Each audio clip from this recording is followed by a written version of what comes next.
Imagine waking up thousands of years ago with no alarm clock, no office, no boss, and no 9 to 5 schedule. Yet every hour of your day still mattered for survival. So what did ancient humans actually do from sunrise to sunset before jobs, salaries, and modern careers existed?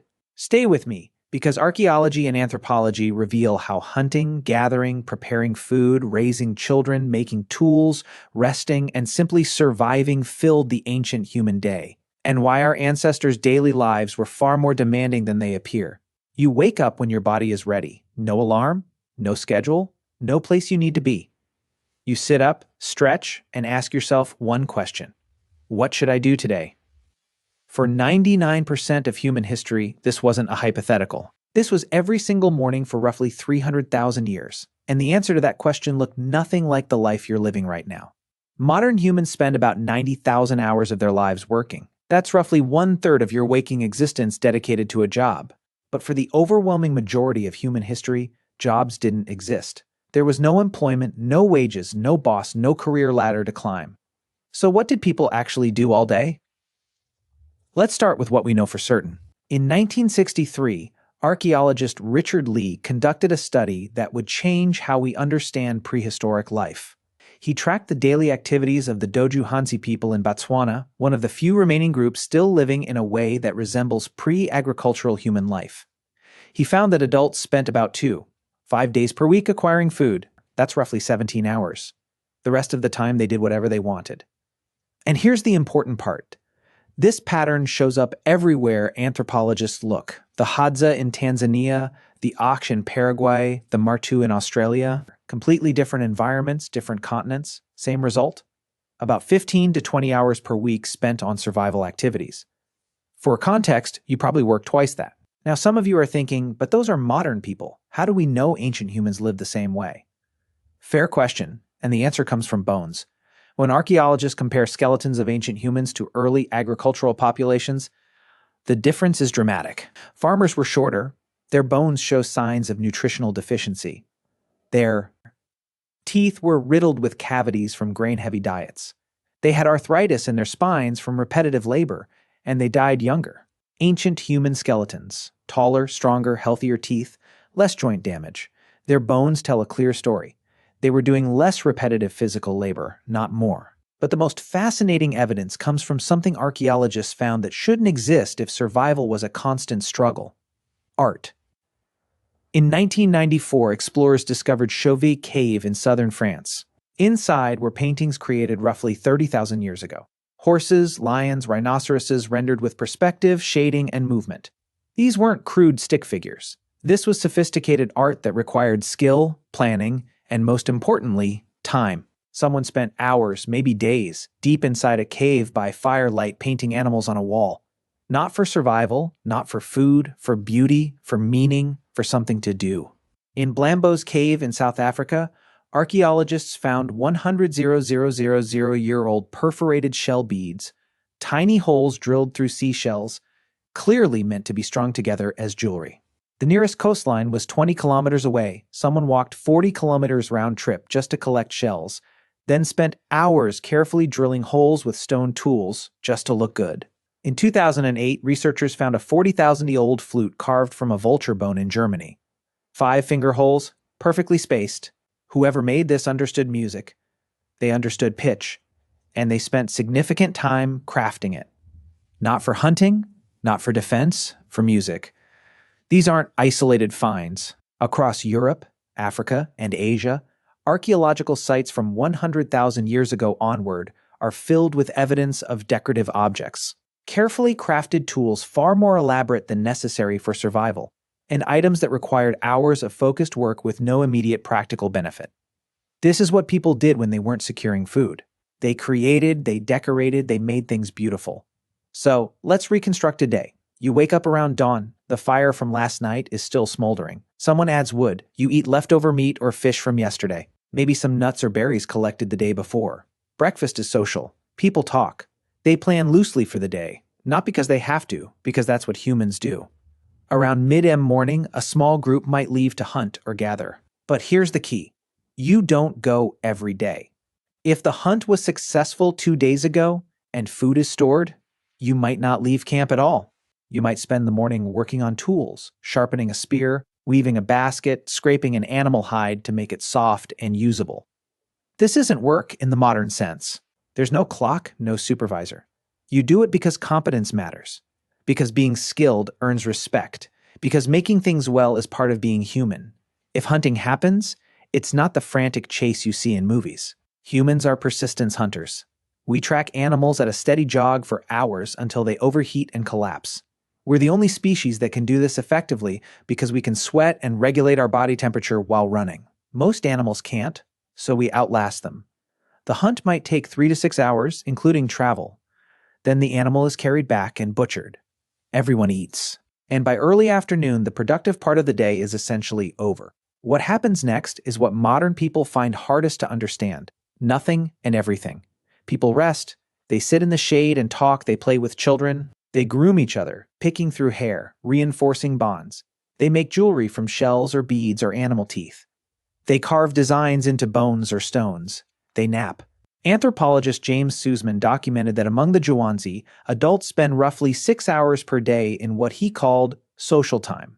Not working, not sleeping, just being with other people, talking, laughing, telling jokes. Because in a world without money or police or written contracts, your survival depends entirely on your relationships. If people don't like you, they don't have to share food when you're hungry.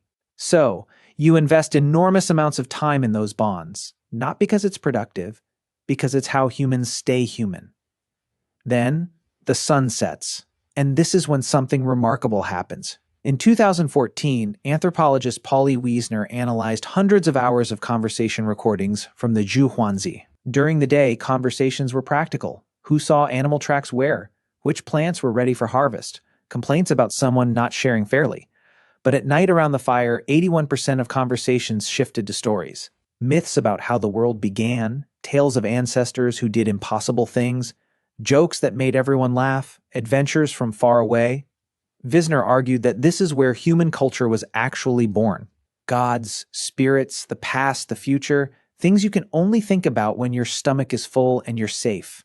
And people didn't go to sleep and stay asleep the way you do now. Historical records from medieval Europe and sleep studies from the 1990s confirm that before artificial light, humans slept in 2 phases. First sleep for about 4 hours, then a wakeful period of 1 to 2 hours in complete darkness, then second sleep for another 4 hours. So, here's what a full day looked like.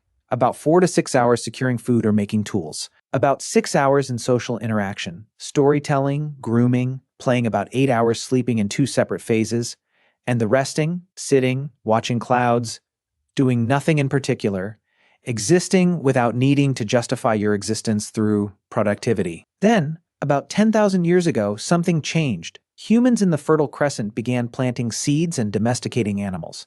Agriculture is a trap. Once you start farming, you can feed more people. More people means you need more food. More food means more farming. Within a few generations, populations exploded and there was no going back because now there were too many mouths to survive by hunting and gathering. You were locked in. And farming required far more labor. Plowing, planting, weeding, harvesting, storing, defending crops from animals and raiders. The skeletal evidence is unambiguous. Early farmers worked harder, ate worse, and died younger than the hunter-gatherers who came before them. But the population kept growing. And with larger populations came specialists, toolmakers, potters, weavers, inventors, then soldiers, priests, administrators, and eventually jobs, employment. The idea that your time belonged to someone else in exchange for resources. By the time we built cities, the original human lifestyle was gone, replaced by schedules, obligations, the need to work most of your waking hours just to survive in the system we created. Today, you spend 90,000 hours working. Your ancestors spent way less. You sleep in one block and call waking up at 2 a.m. insomnia. They slept in 2 phases and used the middle hours for reflection. You spend your life chasing an illusion of greatness, achievements, wealth, and success by standards society invented.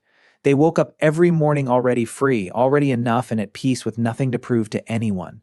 They didn't need to become successful. They were already living the life you're working your entire existence to retire into. You make art if you can find time after your job. They made art because they had time, and that's what humans do. We're not a different species, but we live so differently from how humans live for 99% of our existence that we might as well be. We traded freedom for food security, leisure for population growth, time for productivity. But there is another side to this story that is easy to miss. Having more free time did not mean ancient humans lived easy lives. Their world was unpredictable, and every season could change the calculation.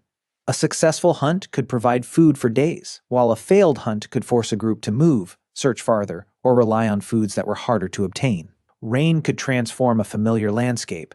Drought could make water scarce. A wounded hunter could suddenly become dependent on everyone around them.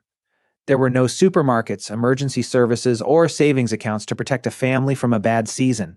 Their freedom came with uncertainty, and that uncertainty shaped almost everything they did. This is why the idea of an ancient human simply doing nothing can be misleading. Rest itself had a purpose. Sitting together allowed people to recover from physical exertion. Talking helped maintain relationships. Watching children taught younger members of the group how to behave, communicate, and eventually contribute. Repairing a tool before it broke could prevent a much bigger problem later. Looking across the landscape could reveal approaching animals, changing weather, or another group moving through the territory. What appears unproductive from a modern office-centered perspective could actually be essential maintenance for a small community. And there was another activity that consumed enormous amounts of human time: teaching. There were no instruction manuals, no schools, and no internet videos showing you how to make a spear, identify an edible plant, track an animal, build a shelter, or recognize dangerous weather. Knowledge had to move directly from one person to another. A child learned by watching adults, copying their movements, making mistakes, and trying again. An experienced hunter could spend years teaching a younger person how to read footprints that most of us wouldn't even notice. An older woman could know which plants appeared after the first rains, which roots could be stored, and which ones were poisonous. Knowledge was not something you downloaded, it was something you lived. This may explain why older members of human communities could be so valuable. A person who had survived dozens of seasons possessed information that could not easily be replaced. They remembered where water appeared during droughts, which valleys became dangerous during certain seasons, and which foods could be relied upon when preferred resources disappeared. In a world without written records, memory itself became a survival technology. Sitting around and listening to an elder tell the same story for the 10th time might seem like entertainment. But hidden inside that story could be a map, a warning, a lesson about a distant place, or a memory of a disaster that younger generations had never experienced. Children, meanwhile, were not simply passive observers.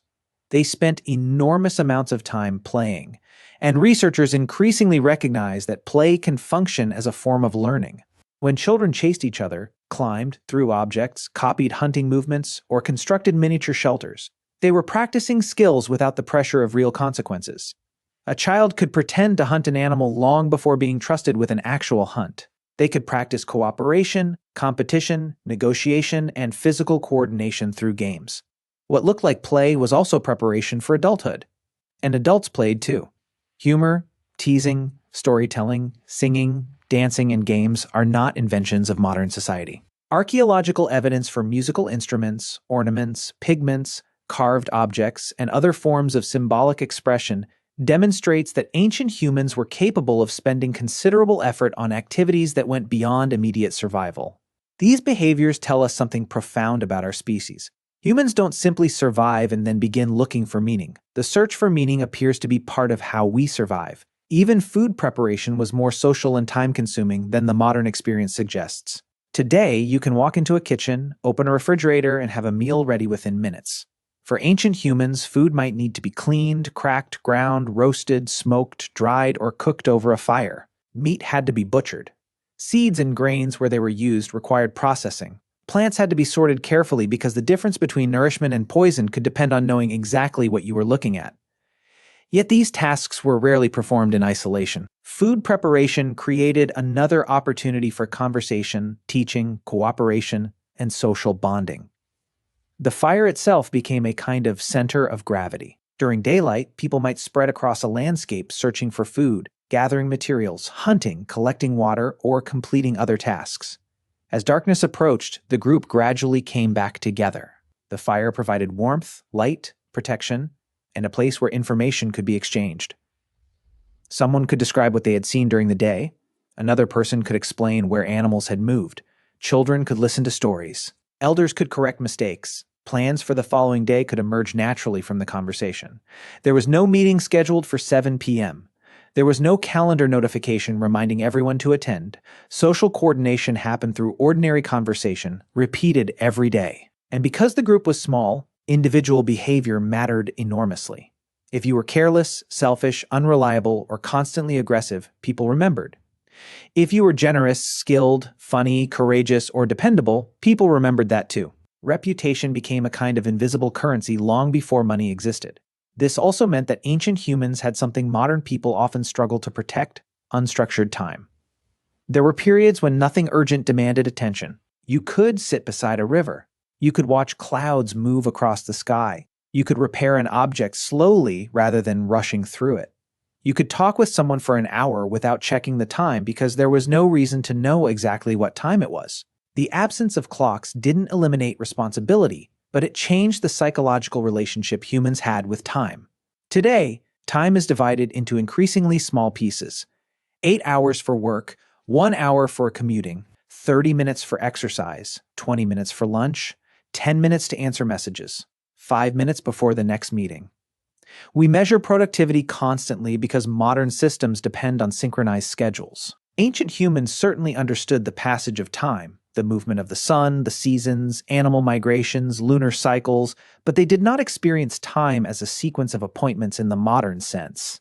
Their days were organized by events rather than numbers.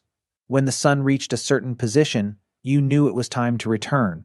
When the temperature changed, you adjusted your activity. When animals migrated, you followed them. When berries ripened, you collected them. When darkness arrived, the rhythm of the day changed. Time was something you experienced through the environment rather than something displayed on a screen. And perhaps this is why the ancient human day can seem so strange to us. We are accustomed to asking, "What did you accomplish today?" Our ancestors may have asked a very different question. Did we eat? Are the children safe? Is everyone healthy? Did we maintain our tools? Did we strengthen our relationships? Do we have enough resources for tomorrow? Their definition of a successful day was not necessarily based on how much was produced. Sometimes, a successful day simply meant that everyone made it safely to the fire at sunset.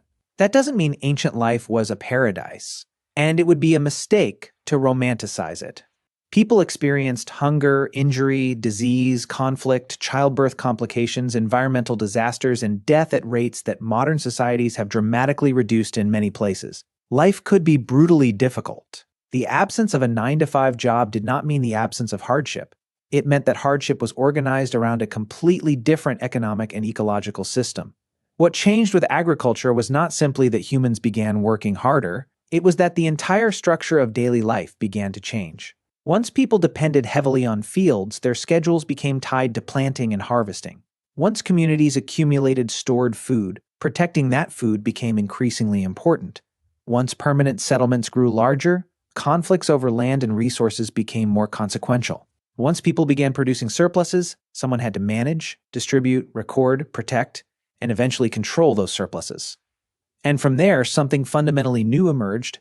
Your role in society could become separate from the immediate task of finding food. One person could specialize in making pottery, while another focused on metalworking, another on administration, another on religious ceremonies, and another on warfare. Human beings had always possessed different skills, but larger settled societies allowed specialization to expand dramatically. The ancient world was beginning to create something that would eventually become recognizable as a profession. The first job did not suddenly appear one morning. There was no ancient person who woke up and announced that humanity had invented employment. It emerged gradually as communities became larger, economies became more complex, and people's access to food and resources became increasingly connected to specialized roles. The transformation took thousands of years, and with every step, the relationship between humans and their time changed a little more. And as settlements grew, the meaning of time became even more complicated. A hunter could decide to stop when the task was finished, but a farmer could not simply decide that the crops would wait. Seeds had to be planted during particular seasons. Weeds had to be removed before they damaged the harvest. Animals had to be fed and protected. Crops had to be collected when they were ready. because waiting too long could mean losing months of labor to weather, insects, disease, or hungry animals.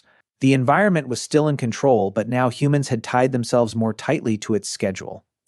This created a subtle transformation that would eventually reshape civilization.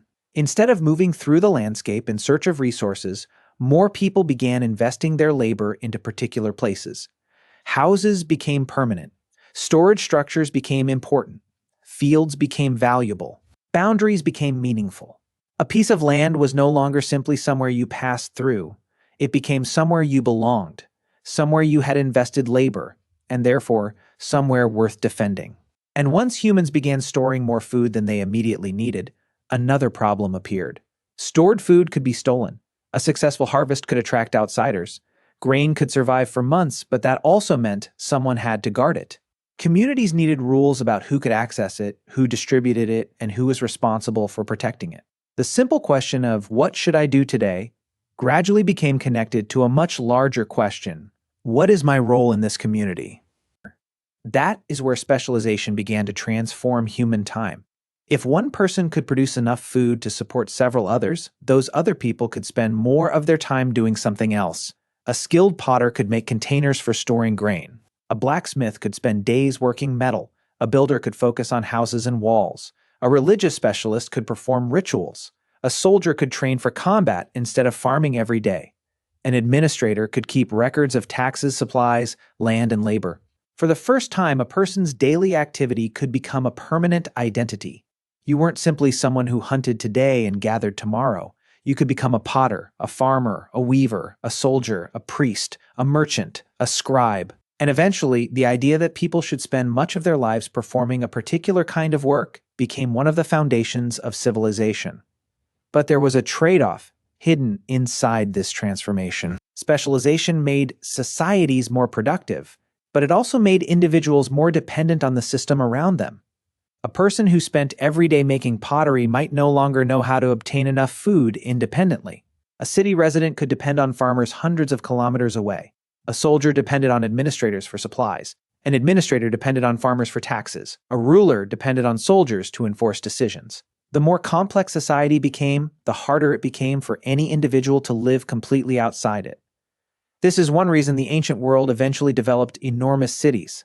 Cities were not simply collections of houses. They were machines for organizing human labor. Thousands of people could live together because food, water, trade, defense, construction, and administration were coordinated on a scale that small mobile communities could never achieve. But that coordination came at a price.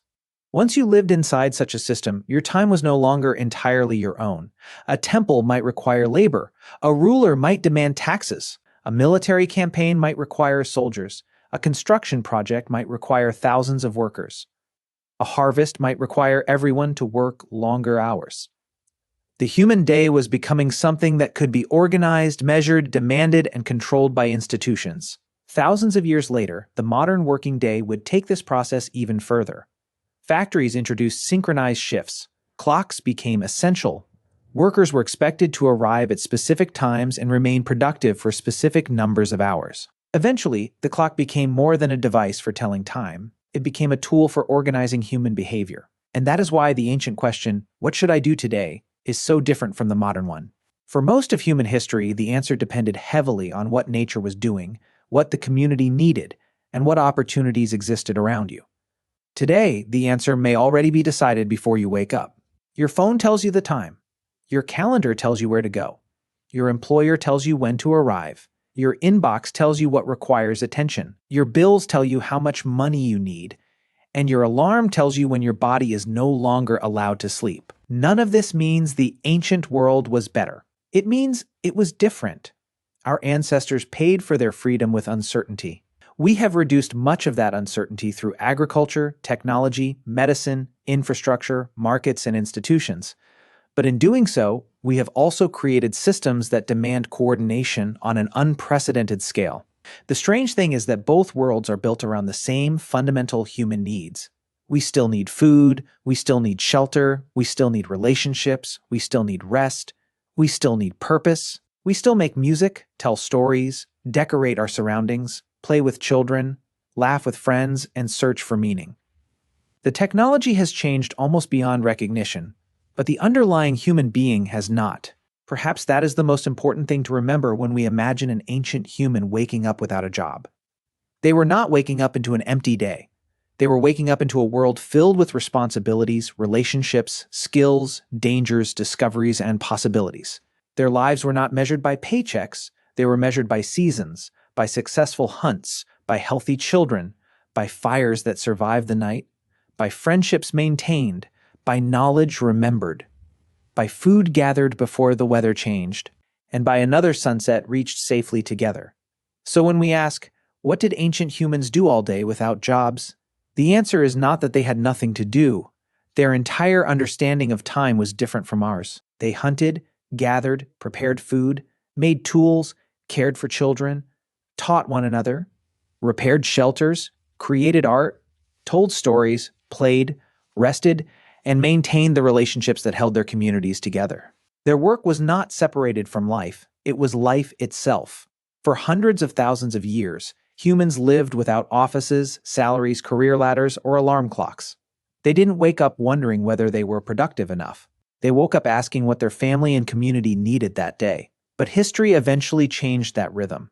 Agriculture tied humans to the land. Settlements created permanent responsibilities. Surplus food created specialization. Cities created institutions. And institutions eventually created systems in which human time could be measured, exchanged, and controlled. Today, we have achieved something our ancestors could hardly have imagined.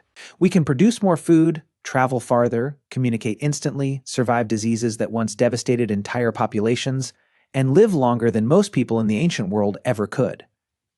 But we have also inherited a strange idea, that our time must always be productive to have value. Perhaps the ancient world offers us a different perspective. Not that we should abandon modern life. Not that the past was a perfect paradise. It wasn't.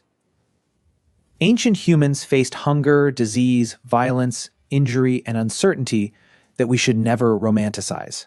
But they remind us that being human has never been only about producing things. There was value in sitting beside the fire, value in telling a story, value in teaching a child, value in laughing with friends, value in making something beautiful, and sometimes value in simply being alive with nowhere else you had to be. Your ancestors didn't spend their lives working toward retirement, they spent their lives living. And perhaps the most important lesson isn't that ancient humans had more free time than we do. It's that they never had to convince themselves that every moment of their existence needed to be productive in order to matter. So the next time you wake up to an alarm, rush through breakfast, check your messages, and begin another busy day, remember something remarkable. For most of human history, the day did not belong to a boss, a schedule, or a clock. It belonged to you.